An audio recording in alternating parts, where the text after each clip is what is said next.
Semakin hari, pilihan untuk melanjutkan kuliah nggak lagi jadi keputusan otomatis sebagai lulusan SMA dan SMK. Sebagian mulai mempertimbangkan jalur vokasi, pelatihan singkat, atau langsung masuk dunia kerja. Di sisi lain, kampus dituntut untuk menawarkan pengalaman belajar yang relevan dan sejalan dengan kebutuhan zaman. Apakah pendidikan tinggi kita masih mampu menjawab tantangan itu? Bagaimana sebenarnya minat siswa terhadap kemampuan swasta pendidikan vokasi dan profesi-profesi baru yang kini makin diminati? Dan kemana seharusnya arah pendidikan tinggi Indonesia dibawa agar tetap selaras dan relevan dengan aspirasi generasi muda? Yuk kita bahas jawabannya bersama founder Rumah Milenial, Mas Taufan Teguh Akbari.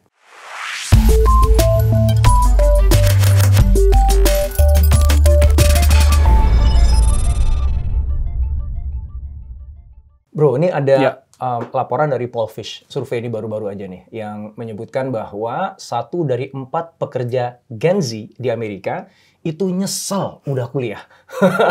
Menarik ya? Itu menarik banget. Oke. Ya. Gue yakin lo tahu pasti tentang hal ini. Ya. Pertanyaannya kenapa? Apa yang ngebuat mereka nyesel? Ya, yang pertama sebenarnya survei-survei seperti ini sudah banyak dilakukan, Mas. Jadi bukan hanya Amerika, tapi Eropa dan bahkan di Tiongkok pun pernah bikin survei seperti ini. Nah, yang menarik adalah situasi pendidikan tinggi di Indonesia dan di beberapa bagian negara lain berbeda-beda. Tantangannya beda-beda. Indonesia punya 4.000 kampus, itu pun tiap kampus challenge-nya beda-beda. Nah, yang bisa dilihat dari sini adalah sebelum ngomong menyesal kuliah, kita masih punya PR nih. PR-nya apa? Sekitar 75-80 juta siswa SMA dan SMK boro-boro menyesal. Mereka kuliah aja belum. Jadi satu PR yang perlu kita selesaikan adalah bagaimana supaya pemerataan pendidikan tinggi ini hadir dulu di Indonesia. Nah, kalaupun tadi Mas Indra bicara terkait dengan menyesal, mungkin menyesalnya kita bicara ranah ketika ambil jurusan tertentu dan bekerja itu unmatched, nggak nyambung. Dan itu di Indonesia pun sudah terjadi. Nah, jadi kalau bicara konteks link and match di Indonesia tentu saja sangat relevan. Ini yang sedang dikejar oleh para perguruan tinggi yang mana sedang masif-masifnya kerjasama dengan industri. Dan alhamdulillah industri pun membuka ruang lebar-lebar, mulai dari co-design kurikulum, lalu industri pun sudah memikirkan gimana ya cara bikin pipeline sejak mahasiswa di semester 1 gitu. Jadi saya pikir ini kolaborasi ini akan terjadi ketika pihak kampus mau berbenah, rapi-rapi dan transformasi total, dan juga industri pun membuka ruang untuk ketemu di tengah-tengah gitu. Nah, kalau kemarin di awal sempat ada semangat merdeka belajar, sekarang diteruskan dengan semangat kampus berdampak. Nah, itu sih dalam artian kalau kita bicara hal tersebut. Nah, kalau kita bicara konteks biaya misalkan. Nah, sama di Indonesia biaya itu menjadi salah satu pertimbangan mereka mau lanjut apa enggak ke kuliah gitu. Oke, jadi apa yang mereka temukan di Amerika di Indonesia pun juga kurang lebih sama lah. Betul, ya. Jadi hanya mungkin konteksnya berbeda aja. Oke, perbedaan konteksnya di aspek apa misalnya? Di konteks pendanaan, ya, funding kuliah, dan juga konteks bagaimana teman-teman ini melihat aksesibilitas, gitu. Terhadap kampus. Terhadap kampus. Oke, makanya nggak semua lulusan SMA atau SMK bisa kuliah. Betul gitu sekali. Ya? Misalkan salah satu agenda pemerintah yang dipercepat adalah bagaimana caranya supaya di tiap daerah hadirnya banyak politeknik. Vokasi sebagai kepanjangan tangan dari anak-anak muda daerah yang nggak bisa dan nggak punya akses ke kota. Oke.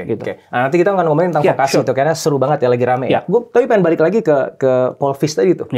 Jadi yang ngebuat akhirnya mereka nyesel kuliah, pertama adalah nggak nyambung nih jurusan yang dia ambil kuliah dulu dengan kerjaannya dia sekarang. Gitu ya, itu nomor satu ya. Yang kedua adalah biayanya mahal, gitu ya.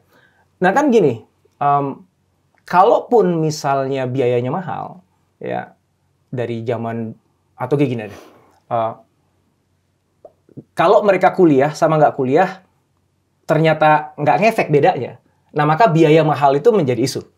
Tapi kalau, ya nggak apa-apa gue bayar agak mahal, tapi beda dong. Gue dapat kerja di perusahaan yang lebih bonafit, gaji lebih banyak, sehingga biaya mahalnya kan ke-cover. Jadi mesti kan nggak isu kan? Gitu. Nah, jadi apakah memang problemnya biaya mahalnya, atau problemnya itu dia merasa wasted 4 tahun kuliah sesuatu yang akhirnya nggak dipakai di tempat kerjanya? Mana itu yang lebih ngebuat mereka nyesel? Nah, yang menarik dari beberapa teman-teman yang sempat ngobrol dan sempat baca juga bahwa generasi produktif sekarang tuh mungkin Z ya. Kalau milenial kan udah ke fase kehidupan yang selanjutnya lah. Tapi kalau Z ini mereka tuh punya karakteristik di mana sangat memikirkan return of investment di pendidikan. Jadi kayak misalkan what's in it for me ya, aku ngeluarin uang sekian, nanti aku kerjanya di mana, aku dapat apa, dan sebagainya. Sehingga kalau kampus bisa memenuhi hope itu, harusnya there's no problem. Berapapun harusnya calon mahasiswa bisa mengusahakan hal tersebut. Kenapa? Karena sekarang skema pendanaan di perguruan tinggi sudah sangat mudah, sudah sangat fleksibel. Mulai dari cicilan biaya, mulai dari jalur RPL, rekognisi pembelajaran lampau, mulai dari jalur beasiswa nasional pemerintah ataupun beasiswa industri, banyak Mas aksesnya, gitu ya. Apalagi sekarang sudah mulai banyak kampus-kampus yang menggerakkan Komdevnya, di mana dana-dana Komdev CSR-nya beberapa persennya untuk alokasinya ke beasiswa. Nah, jadi sebenarnya kalau untuk mahasiswi Indonesia yang cerdas, punya kapasitas dan dia mau lanjut terus, sebenarnya opportunity-nya ada. Oke, jadi sebenarnya accessibility yang kita angkat tadi itu sebenarnya harusnya ya pasti akan ada isu lah ya, tetap aja nggak mungkin merata ya. Betul. Tapi sebenarnya opportunity-nya udah terbuka. Sudah sekarang, terbuka, gitu sudah ya. terbuka. Ya. Oke, let's say isunya bukan lagi tentang biaya, ya. Karena dihitung-hitung ternyata sebenarnya ROI-nya bagus kok, gitu. Kalau lo kuliahnya benar, kerjanya benar dan sebagainya.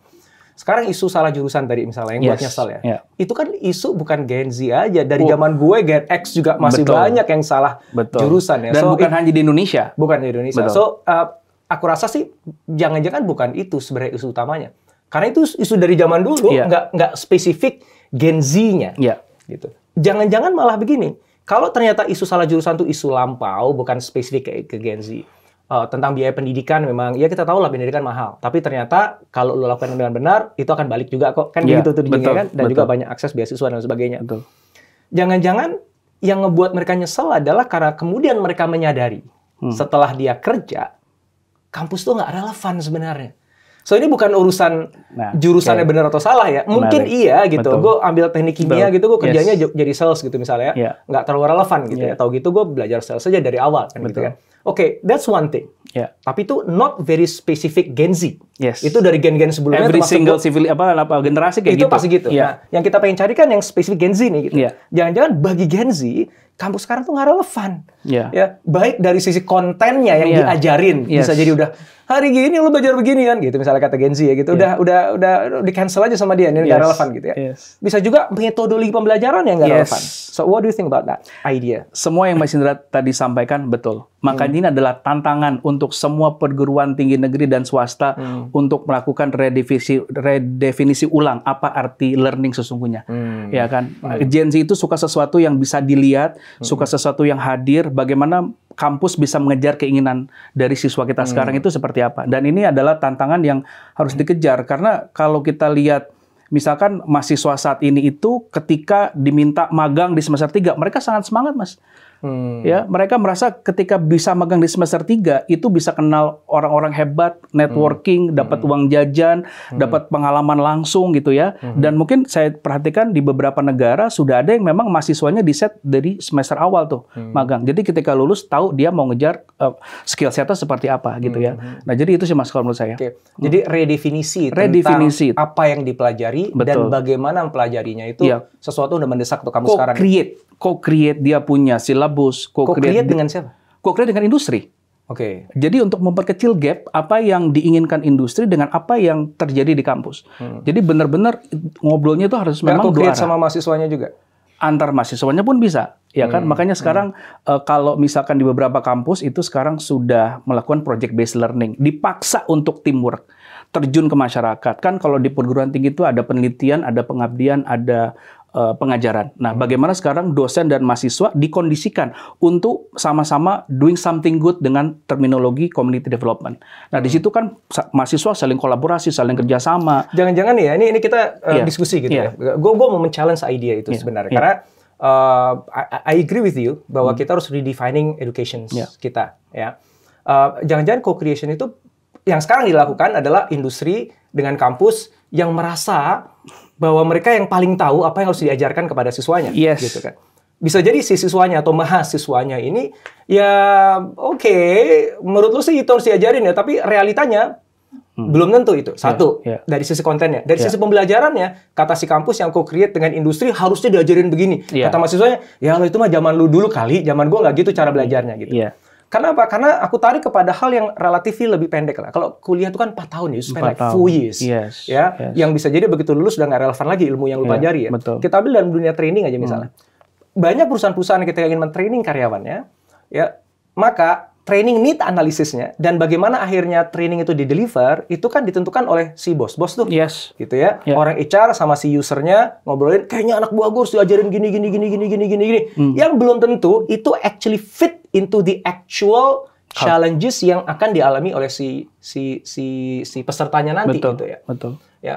Karena dunia berubah begitu cepat, namanya angle itu udah makin banyak, Gigs perspektifnya, ekonomi, ya, preferensi. Kemudian situasinya si tim itu juga berbeda-beda, sehingga ketika kayak orang tua nih, bapak sama ibu ngobrol, kira-kira bagusnya anak kita diajarin apa ya untuk supaya dia bisa nanti tumbuh besar, gitu. Tapi anaknya nggak pernah diajakin ngobrol, gitu. Nah, kamu sebenarnya pengen belajar apa? Cara belajar yang paling bagus dari kamu itu kayak gimana, gitu. So, co-creation yang hampir selalu diomongin oleh pemerintah ataupun Civitas Akademika adalah selalu industri dengan kampus, tapi mahasiswanya nggak pernah diajakin ngobrol, nggak pernah di-co-create gitu. Padahal mahasiswa yang sekarang dengan Gen Z ini kan maunya diajak ngobrol, mau diberikan peran, dan mereka kreatif panggung, banget. Orang-orang ini akses pada ilmu pengetahuan terhadap komparasi dengan itu bagus gitu. Bisa aja lebih bagus dibandingkan orang kampusnya ataupun orang industrinya gitu. Nah, itu gimana tuh? Saya sering kali keliling ke beberapa industri perusahaan, ketemu banyak sekali anak-anak magang semester 4, semester 5.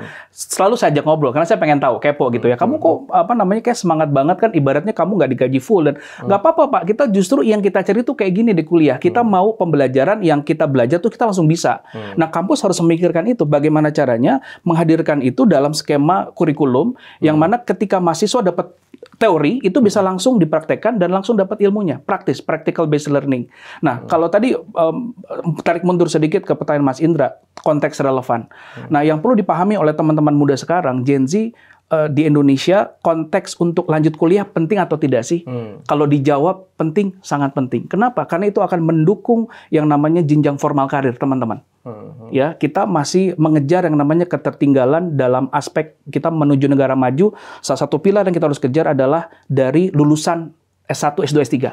Nah, kita angka partisipasi kasar perguruan tinggi di Indonesia berdasarkan data terakhir yang saya baca itu masih di bawah 40%, sekitar 38-39%. Masih di bawah China, di bawah beberapa negara lain sekitar kita. Nah, berarti kita harus dorong angka ini supaya lebih banyak lagi orang yang mau menuju jenjang S1, S2 dan selanjutnya, supaya level competitiveness Indonesia lebih baik lagi, Mas Indra, minimal dengan negara-negara tetangga kita. Nah, jadi itu penting banget sih. Tapi kan itu dari sudut pandang pemerintah, supaya dibilang negara maju maka harus punya sekian S1, sekian S2, sekian. Tapi dari sudut pandang rakyat, mahasiswa gitu. Mahasiswa kan rakyat ya. Betul. Soalnya tadi ngomongin pemerintah ya, lawannya kan rakyat gitu. Betul. Rakyat sendiri, ya boro-boro gue mikirin Indonesia supaya dibilang negara maju, gue mau cari duit aja susah. Exactly. Gitu ya. Jadi ini balik lagi ke risetnya Polvis nih, gitu. Bahkan dikatakan itu 13% dari responden, ya ini cuma di Amerika nih ya. Nanti harus lihat yang survei di Indonesia ya. 13% dari responden itu dia memilih untuk karir, jadi memilih karir yang tanpa gelar, gitu. Bisa jadi karena dianggap ya itu lebih kelihatan cuannya, lebih accessible, terasa langsung, kan gitu kan.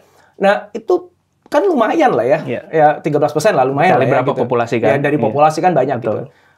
Dan tadi sempat disebut ada gig ekonomi di Indonesia gitu kan, sehingga nggak perlu gelar gitu. Di industri kreatif sangat terbuka, sehingga dia bisa creating anything without having certificate, degree gitu kan ya. Ijazah, ya. Nah, balik lagi kalau kita lihat dari sudut pandang rakyat umum gitu atau lulusan SMA, SMK gitu kan mereka nggak kepikiran tuh, ya Indonesia negara maju, mau maju tapi gue melarat, ya tetap aja melarat kan gitu kan ya. Nah, balik lagi dari perspektif si pengguna education lah kita sebutnya begitu ya, masih sebut nih relevan atau tidak gitu. Kalau dari sudut pandang akademisi, ya relevan, pasti kan gitu kan. Bro Tovan ini kan akademisi juga kan, pasti relevan. S3 gitu, ngajar S3 gitu kan, pasti relevan. Gue juga begitu, gue juga bilang relevan. Gue minta anak-anak gue supaya kuliah setinggi-tingginya gitu kan ya. Tapi for most people, jangan-jangan nggak relevan lagi gitu. Nah itu tuh aku mau balik kepada pertanyaan awalku di situ gitu. Nah, apakah tren mengejar karir tanpa gelar itu akan, ini menurut proyeksinya Bro Tovan ya, akan makin ke sana tuh makin banyak, sehingga akhirnya kampus tuh makin kosong. Betul. Gitu. Betul. Ya, dan akhirnya gig ekonomi tuh makin kemana-mana, atau informal sektor tuh makin kemana-mana. Betul. Which is tuh sebenarnya juga rentan ya. Rentan ya. Betul. Tapi itu kan solusi. Di tengah kondisi yang tidak pasti, dengan PHK dari mana-mana, lapangan pekerjaan makin sedikit. Kalau mereka begitu ngelihat, wah ini ada job fair, wah yang datang ribuan, yang dibuka cuma ratusan, itu kan nggak make sense banget gitu ya. So, where do you think education kita harus mengarah dengan realita itu? Realita yang membumi tadi, bukan realita bahwa kita supaya Indonesia jadi negara maju, bla bla bla dan sebagainya. Ya itu bagus lah, gue support itulah. Tapi dengan realita rakyat yang seperti itu dan ada tuntutan kayak gitu di tengah kondisi yang kayak sekarang, di mana sih kampus ini harus berdiri? Ini kayak pertanyaan disertasi, pertanyaan sidang S3. Mas Indra, mungkin yang pertama adalah kata kuncinya adalah narasi. Kampus itu harus punya narasi kekinian yang bisa meyakinkan sebenarnya. Supaya teman-teman kita, teman-teman Camaba yang sekarang mungkin masih galau kuliah apa enggak gitu ya. Itu benar-benar bahwa dengan kuliah gitu. Ini kan saya ngambil lagi ya, ngambil perspektifnya dari situ.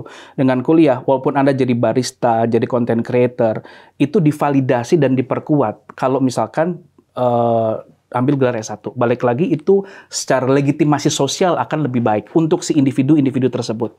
Nah, jadi mungkin satu, kampus harus punya narasi yang disiapkan. Nah, yang kedua, buat saya yang paling penting adalah bagaimana caranya kampus ini bisa benar-benar meng-create, memproduksi talent-talent yang bisa menyelesaikan masalah sumber daya alam Indonesia. Kita tahu Mas Indra, Indonesia kaya sekali, banyak, sangat potensial, tapi apakah dikelola oleh anak bangsa sendiri? Tidak banyak. Survei membuktikan, saya banyak ngobrol sama beberapa kawan bahwa kita negara yang penuh dengan sumber daya alam, tapi tidak dibarengi dengan pertumbuhan sumber daya manusia yang equal. Nah, jadi kampus fokusnya ke situ. Tiap kampus fokusnya bagaimana caranya kampus A fokusnya meng-create banyak teknokrat, banyak wirausahawan, banyak orang-orang yang jago di teknologi pangan, banyak orang-orang yang jago di komunikasi dan sebagainya. Jadi meng-create banyak talent-talent yang bisa solve banyak masalah. Jadi jadi problem solver dan juga jadi kreator. Gitu. Makanya sekarang di kampus-kampus juga sudah mulai banyak bikin inkubator wirausaha. Ya kan? Meng-create entrepreneurial mindset ke mahasiswa nggak hanya ketika lulus jadi profesional. Nah itu buat saya ini sedang berproses Mas Indra, sesuatu yang nggak bisa kita lihat 1-2 tahun, it's a decade process. 10-20 years, insya Allah baru kelihatan. Nah jadi saya pikir ketika membiarkan narasi tersebut dibiarkan tanpa ada usaha dari pihak perguruan tinggi, tentunya akan backfire ke kita. Karena ketika lebih banyak orang-orang yang ada di sektor informal, akan juga backfire ke misalkan ke kondisi ekonomi negara. Itu kan nggak bagus juga. Nah jadi ini makanya kenapa negara harus turun tangan, kampus harus berbenah, mahasiswanya harus diyakinkan. Ini seperti kerjasama hexahelix, pentahelix yang harus dijagain terus-menerus. Gitu. Oke, seperti itu Mas. Balik lagi aku mencoba untuk bawa perspektifnya si calon mahasiswa gitu ya. Jadi kalau tadi ada 2 hal ya, yang kedua tadi yang aku ingat banget itu tentang dua-duanya narasi sebenarnya. Cuman yang kedua itu kan narasi tentang pentingnya negara ini supaya punya teknokrat dan lain sebagainya, sumber daya alam. Balik-balik lagi itu kan kalau rakyat ini, gue nggak usah mikirin negara dulu deh, gue nggak usah mikirin sumber daya dulu deh. Yang penting gue survive gitu ya. Nah, justru yang gue tertarik malah yang pertama, yang lo sebutin pertama itu. Jadi tentang narasi kuliah itu apa sebenarnya? Nah, ini kan balik lagi kepada redefinisi education tadi gitu. The big questions yang I keep asking myself adalah what is the purpose of education? Tujuan education itu apa? Kalau selama ini kita berpikir gini, kamu kuliah itu adalah tempat untuk menggodok kamu, mempersiapkan kamu dengan seperangkat keilmuan, sehingga nanti begitu kamu lulus dari kampus ini, maka kamu nanti akan bisa diserap oleh industri atau bisa berkarya untuk negeri gitu. Pertanyaannya, itu relevan apa enggak dengan zaman yang sekarang? Ya, karena waktu itu sempat ngobrol sama teman-teman di Dikti, bahkan PJS Dikti pada saat itu mengatakan bahwa kita tuh nggak akan pernah bisa catch up dengan industri. Kenapa? Karena kurikulum yang kita lagi susun hari ini, ya itu baru bisa diimplementasikan, ya paling cepat mungkin 2-3 tahun ke depan. Sepakat. Begitu pas lagi diimplementasikan, ada hal baru. Mahasiswa itu butuh waktu paling nggak 4 tahun untuk supaya lulus dari kurikulum yang didesain berdasarkan kebutuhan 3 tahun sebelumnya. Betul. So 3 tahtahun tambah 4 tahun, so 7 tahun. 7 tahun. So ketika mahasiswa itu lulus, itu adalah 7 tahun setelah ada fenomena yang coba diselesaikan oleh kampus. Betul. So 7 tahun itu things can change. So by the time dia akan graduate, maka apapun keilmuan yang diajarin di sini bisa jadi nggak relevan. Bisa jadi nggak relevan. Ya. So maybe the problem adalah mendudukkan kampus itu sebagai tempat untuk mentransfer keilmuannya. Hub. Ya. Ya, bukan itu kalau menurut gua.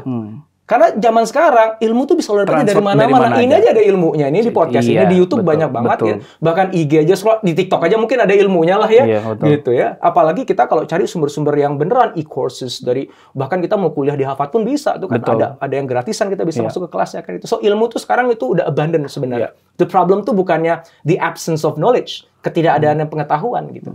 Tapi bagaimana dia bisa curating the right How can we use information, the knowledge kan? ya, curating it dulu, and then use the knowledge to create something yang itu punya value kan. Iya, Gitu. betul. So jangan-jangan justru balik lagi the purpose of education is not to transfer knowledge ya. to the students Ya. dengan pikiran sombong, mohon maaf, bahwa kalau Iya. lu gue transfer ilmu gua kepada lu, maka masa depan lu akan Cerah. sukses. Iya. Mungkin dosennya juga nggak sukses juga, bisa jadi kan kayak gitu kan.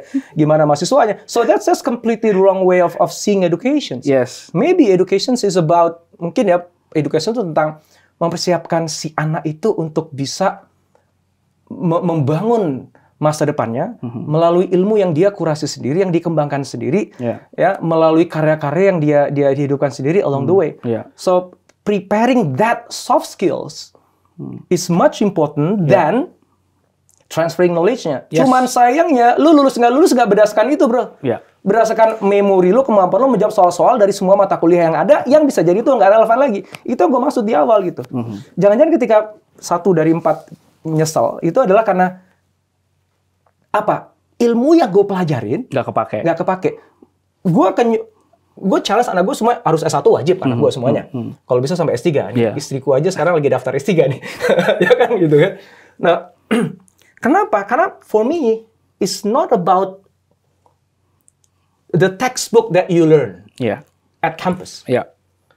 but the challenges yang lo temukan di kampus and Yeah. how you have an ecosystem to support you in meeting those challenges. Dari tantangan yang mereka dapetin di kampus. Tantangan dari dosen yang killer lah, dari temen lah, Yes. dia ikut inilah. So at the end of the day, yang mereka bawa keluar dari kampus, dan gue bilang, lu bahkan lupa semua mata kuliah yang lo ajarin di situ, that's okay. Ya. Tapi ada sesuatu yang lo nggak pernah lupa. Mielin otot-otot yang Yes. terbangun ketika Mental dia malam. resilience. Mental resilience. Thinking skill-nya dia, criticalnya dia, ketika dia point of view of everything, Agree. kemampuan dia untuk networking, dan lain Yes. sebagainya. Yang itu sayangnya tidak muncul di dalam IPK. Ya. So, I met a lot of students Yeah. yang IPK-nya 4,0, tapi gue nggak mau hire. Nggak perform. Ya nggak perform. Bahkan sebelum ke Jamu, gue nggak mau hire dia gitu. Kan gue tahu, ya kecuali kalau dia jadi functional job, yang dia Yeah. cukup sendiri aja, dikasih Yeah. tugas, itu beres Yeah. ya. Tapi Betul. ketika dia udah berhubungan sama orang lain, no way kan gitu. Yeah. So, ketika kita bisa bangun narasi bahwa, guys, lu kuliah itu bukan dalam rangka lu nyerap semua ilmu yang lu butuhkan supaya lu nanti bisa pakai ilmunya di tempat kerja. Karena percayalah nggak akan kepake. Betul. Bukan nggak akan kepake. Ya kepake lah. Porsinya mungkin nggak banyak. Porsinya nggak akan sebanyak itu. Ya. Gitu. Betul. But you need the process, the journey yang lu dapetin di kampus to prepare you untuk facing the challenges ahead. Yes. Nah, berarti kan designing the whole education process itu jadi penting. Yeah. Karena sekarang kita udah mendefine. So education, ini kok jadi gue yang ngomong ya. Jadi Ntar gantian gue yang nanya. Karena di podcast lain gue hostnya. Kan ngobrol. Jadi gue kebalikin. Gak apa-apa dibiarin deh sampai 1 jam. Udah mau habis waktunya, bro. Ya gitulah pokoknya ya. Oke. So itu redefining education tuh bahkan sampai pada core-nya itu perspektif gua gitu. Maksudnya gimana? Nah jadi gini, gue pernah baca ada satu jargon yang menarik ya. Apa arti perguruan tinggi? Arti perguruan tinggi atau peran perguruan tinggi sekarang adalah menjadi jembatan antara masa kini dan masa depan. Antara apa yang menjadi kebutuhan mahasiswa dengan masa depan. Kampus hadir di tengah-tengah sebagai jembatan. Sepakat sama Mas Indra, berarti kampus perannya apa? Facilitator. ya kan, menyelami kebutuhan mahasiswa dan memprediksi apa yang di masa depan dan meramu agar ketemu di tengah-tengah. Karena mahasiswa tuh ketika dalam proses perkuliahan belajar 3 skill. Skill yang pertama adalah dia belajar skill teknis. Ya, AI lah, hal-hal sifatnya technical thing lah, all theories dan lain-lain. Kedua adalah skill komunikasi, speaking skill, ya, speaking skill, lalu kemampuan presentasi, decision making dan lain-lain. Dan yang ketiga adalah resilience skill itu tadi. Lo pinter, lo jago apapun, lo punya banyak pengalaman. When you face a lot of problems, nggak bisa bangkit, nggak bisa maju, cengeng, susah gitu. Jadi itu skill set, mindset digabung jadi satu. Nah itu tadi yang Mas Indra bilang. Sulit memang nyarinya, nggak ada yang paket lengkap, nggak ada juga paket lengkap. Tapi minimal kan ketika dia punya mental resilience yang bagus, dia punya attitude bagus, yang lainnya bisa diinjek gitu loh. And you know what the challenge? Kayaknya kita agree on the idea ya, bahwa kampus itu harus beyond cuma sekedar transfer of knowledge. Tapi beyond. itu berubah tempat penempaan, kan gitu kan? Pengembangan dan itu menempa itu bukan caranya melulu urusan hafalin textbook diuji kan ya, tapi dikasih challenge, dikasih assignment, dikasih sistem support yang begini, wah terus. So itu yang memicu kenapa udah berapa tahun terakhir ini gue berupaya untuk buat kampus, bro. Nice. Yang exactly ke situ, karena definisi education-nya adalah seperti yang gue bilang tadi gitu. Building the mental resilience. Tapi gue ditolak terus sama Dikti. Kan lagi moratorium. Bahkan even before moratorium. Oh gitu. Iya. Ya. Kenapa? Berarti coba lagi.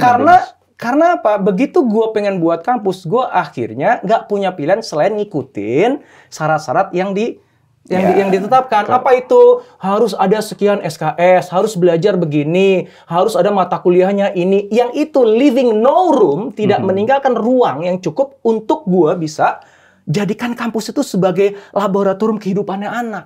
Untuk gua ngasih challenge dan lain sebagainya. So, sampai gua pada satu kesimpulan bahwa gini, kalau gua pengen menghadirkan kampus seperti yang ada dalam visi imajinasi kita tadi kita omongin ya, adalah kampus informal, jangan-jangan.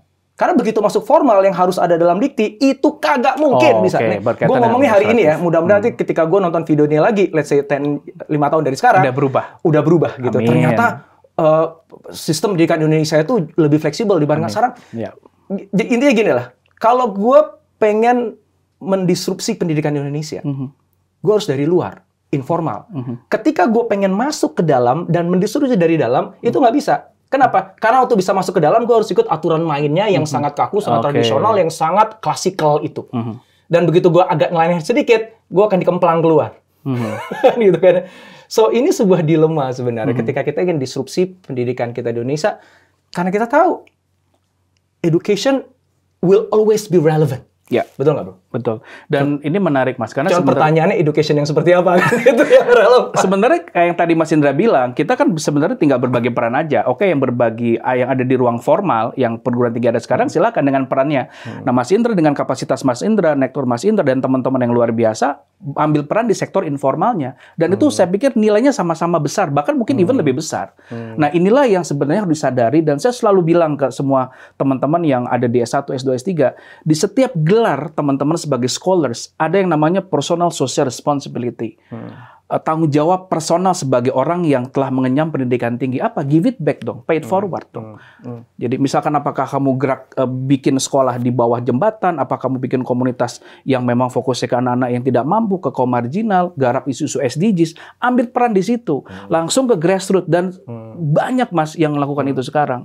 Dan saya pikir dulu 2016 sampai 2019 ada kevakuman komunitas karena pergeseran dari milenial ke Z, tahun politik dan lain-lain. Nah, saya perhatikan after COVID ini komunitas mulai rising lagi dan aktornya zilenial dengan isu-isu yang lebih matang, lebih idealis, dengan kekuatan influence mereka di media sosial. Dan komunitas dulu sama sekarang beda. Dulu tuh offline, dulu baru online. Sekarang online ke offline.